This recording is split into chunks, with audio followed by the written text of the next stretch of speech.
support my channel by subscribing. Nay dismissed na ang lahat ng kasong isinampa laban sa aktres at negosyanteng si Nery Naig Miranda kaugnay ng umano'y investment scam ng isang beauty clinic. Base sa official statement mula sa legal counsel ni Nery, ibinasura na ng Pasay City Regional Trial Court ang lahat ng pending cases laban kay Nery, kabilang sa mga na-dismiss na kaso na isinampa sa Branch 112 ng Pasay RTC ang syndicated estafa complaint, upon motion of the Office of the City Prosecutor of Pasay City, which found no probable cause to indict Miranda upon re-investigation sought by her legal counsel. Nagpasalamat naman ang mga abogado ni Nery sa naging desisyon ng korte. We thank the courts for clearing the name of Nery Miranda, who has unmistakably been falsely accused of wrongdoing in the Dermacare case. We hope that this issue will be put to rest as regards to Nery, so that instrumentalities of the law can focus on bringing the true perpetrators of the Dermacare scam to justice, sabi sa opisyal na pahayag. Sabi pa ng acting presiding judge na si Ronald August L. Tan, ang private complainants never alleged being defrauded by Miranda.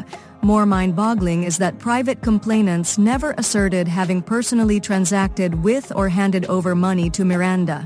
Therefore, the evidence presented indeed fails to establish that Miranda committed the crime of estafa, moreso, syndicated estafa. Ang isa pang complaint laban kay Nery kaugnay ng reklamong violation of the Securities Regulation Code ay ibinasura na rin base sa desisyon ni Acting Presiding Judge Gina M. Bibat Palamos ng RTC Pasay City Branch 111. Matatandaang ilang draw na nakulong si Nery sa Pasay City Jail Female Dormitory, ngunit pansamantalang pinalaya matapos magpiyansa ng mahigit 1 milyon.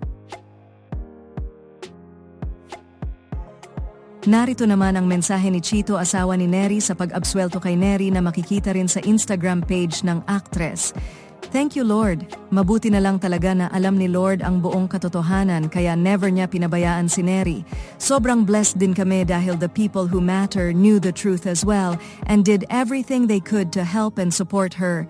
We are so thankful that she was eventually given the chance to defend herself and her side of the story. Maraming salamat po. Nery is such a kind and trustworthy person, and those who know her know that. Alam din ng lahat na sobrang hardworking niya. Ang problema lang talaga minsan ay masyado siyang mabait at matulungin, kaya madalas siyang naaabuso at napapahamak. Pero kahit ganun, sobrang proud ako because Nery would always choose to be kind and fair, no matter how mean and unfair the world is, and kahit ano ang ibato sa kanya ng mundo, her integrity at ang kanyang mabuting pagkatao will always be intact.